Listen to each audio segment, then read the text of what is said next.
আমরা যখন খাবার সংগ্রহ করি তখন হাত দ্বারা করি। হাত মহান আল্লাহ তাআলার একটি বিশেষ নিয়ামত। লক্ষ্য করলে দেখতে পাবেন দুনিয়ায়, পৃথিবীতে, আপনার সমাজে, আমার আশেপাশে অনেকের হাত নাই। আল্লাহ তাআলা আমাকে এই হাত দিয়েছেন কোনো প্রকার এই হাতের আবেদন ছাড়াই। আমি তার কাছে হাত চাইনি, শুধু হাত দিয়েছেন এমনটি নয়, বরং আল্লাহ তাআলা আমার হাতকে সুস্থতা দান করেছেন। হাতের মধ্যে এমন কিছু কুদরত দিয়েছেন, যখন আমি খাবার সংগ্রহ করি তখন প্রত্যেকটা কুদরত এই কাজ করে থাকে। হাতের আঙ্গুলগুলি হলো ছোট বড়, অথচ আমরা যখন খাবার সংগ্রহ করি তখন আঙ্গুলগুলি স্বাভাবিক নিয়মে খাবারের মধ্যে এরকম স্থাপন করা হয়। 5টি আঙ্গুলের মধ্যে অপর একটি আঙ্গুল যদি না থাকে তাহলে আপনি গ্লাস ধরতে ব্যর্থ হবেন। সুবহানাল্লাহি ওয়া বিহামদিহি। আল্লাহ তাআলা কত কুদরত, কত নিয়ামত আমাকে আপনাকে দিয়েছেন। প্রত্যেকটা নিয়ামত নিয়ে যদি গবেষণা করা হয়, আলোচনা করা হয়, এর শেষ হবে না। আল্লাহ তাআলা তাই তো কোরআনুল কারীমের মধ্যে বলেছেন, ওয়া ইন তাআদ্দু নি'মাতাল্লাহি লা তুহসুহা। আমার নিয়ামতের গবেষণা করে, প্রশংসা করে, নিয়ামতের আলোচনা করে তোমরা কখনো শেষ করতে পারবে না। মহান আল্লাহ তাআলা এই জন্য বলেছেন, লা ইন শাকারতুম লা আযীদান্নাকুম ওয়া লা ইন কাফারতুম ইন্না আযাবি লাশাদীদ। তোমরা আমার নিয়ামতের শুকরিয়া আদায় করো, প্রশংসা করো, নিয়ামতের কদর করো, আর তখন আমি তোমাদের নিয়ামতকে বাড়িয়ে দিব, অর্থাৎ বরকত দান করব, বারাকা দিব, সফলতা দিব। আর যদি এমনটি তোমরা না করো তাহলে তোমাদের কাছ থেকে আমি আমার নিয়ামতকে ছিনিয়ে নিব। শুধু এখানেই আমি ক্ষান্ত থাকব না, আমি যে তোমাকে নিয়ামত দিয়েছিলাম এর যথাযথ হিসাব নিব এবং কঠিন অবস্থায় তোমাকে আমি ফেলব।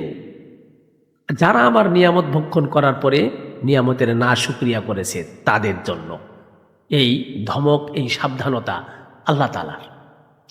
এজন্য প্রত্যেকটা মানুষ আল্লাহ তাআলার অসংখ্য অহরহ নিয়ামতের মধ্যে আমরা ডুবে রয়েছি। আল্লাহ তাআলা আমাদেরকে শুধু অঙ্গ প্রত্যঙ্গের নিয়ামত দিয়েছেন এমনটি নয়, আল্লাহ তাআলা দিয়েছেন দিনের নিয়ামত, দিয়েছেন রাতের নিয়ামত। আল্লাহ তাআলা বলে দিয়েছেন, আমার বান্দারা দিনের বেলা রুজি রোজগার করবে আর রাতের বেলা তারা বিশ্রাম করবে। এজন্য রাতের অন্ধকার তিনি দিয়েছেন, রাতের নিরিবিলি তিনি দিয়েছেন। ওয়াজআলনাল লাইলা লিবাসা ওয়াজআলনান নাহারা মাআশা। সূরা নাবা আয়াত নাম্বার 9-10। আল্লাহ তাআলা এখানে রাতের নিয়ামত সম্পর্কে তিনি বলে দিয়েছেন।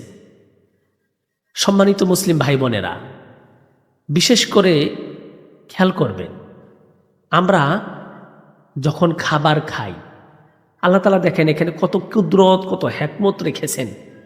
আমরা যখন খাবার সংগ্রহ করি এই খাবারটা ভালো না খারাপ এটা নির্ণয় করার জন্য আল্লাহ তাআলা আমাকে দুটি চোখ দান করেছেন। সুবহানাল্লাহ। আপনি খেয়াল করেছেন অনেকেরই কিন্তু চোখ নেই। এই যে নিয়ামত, এই যে দামি একটি সম্পদ, কোথাও গেলে পাবেন না, না বাজারে, না হাসপাতালে, না অন্য কোথাও। এই সম্পদ আল্লাহ তাআলা দিলেন এবং আমরা যখন খাবার সংগ্রহ করি খাবারটা ভালো না মন্দ, এটা খাবার উপযোগী না অনুপযোগী, এখান থেকে আমরা দেখার ক্ষমতা রাখি। এরপরে যদি এমনটি হয় যে চোখ আমার ব্যর্থ হলো, তাহলে আমি কি করব? যখন খাবারটা মুখে দিব, এই যে স্বাদ গ্রহণ করার সাথে সাথে স্বাদটা যখন যাবে আমার মুখের মধ্যে, এর পূর্বেই আমার নাক আল্লাহ তাআলার দেওয়া এই নাক শক্তি আমাকে, ঘ্রাণ শক্তি আমাকে বলে দিবে যে খাবারটা খাওয়া যাবে কি যাবে না। সুবহানাল্লাহি ওয়া বিহামদিহি। আবার এমনটি যদি হয়ে থাকে যে ঘ্রাণ শক্তি ব্যর্থ হয়েছে, মুখে খাবার দেওয়ার পরে জিহ্বা শক্তি, স্বাদ শক্তি বলে দিবে যে না, খাওয়ার অনুপযোগী, এটা তো নষ্ট হয়ে গেছে, বাসি হয়ে গেছে, পচা হয়ে গেছে, এটা তোমাকে খাওয়া যাবে না। দেখছেন আল্লাহ তাআলার নিয়ামত সেন্টারে সেন্টারে একটু পরে পরে কিভাবে আল্লাহ তাআলা দিয়েছেন। পৃথিবীর কোনো মানুষের এই শক্তি নেই দেওয়ার, এটা আল্লাহ তাআলা দিয়েছেন। এটা আল্লাহ তাআলা দিয়েছেন। আমাকে দিয়েছেন দাঁত নামক নিয়ামত। এই ছোট্ট ছোট্ট দাঁত দ্বারা আমি আমার রুচিসম্মত খাবারগুলো হজম করে ফেলি। আল্লাহ তাআলা দিয়েছেন জিহ্বা নামে নিয়ামত। আল্লাহ তাআলা দিয়েছেন পা নামক নিয়ামত, হাত নামক নিয়ামত, কথা বলার যোগ্যতা দিয়েছেন।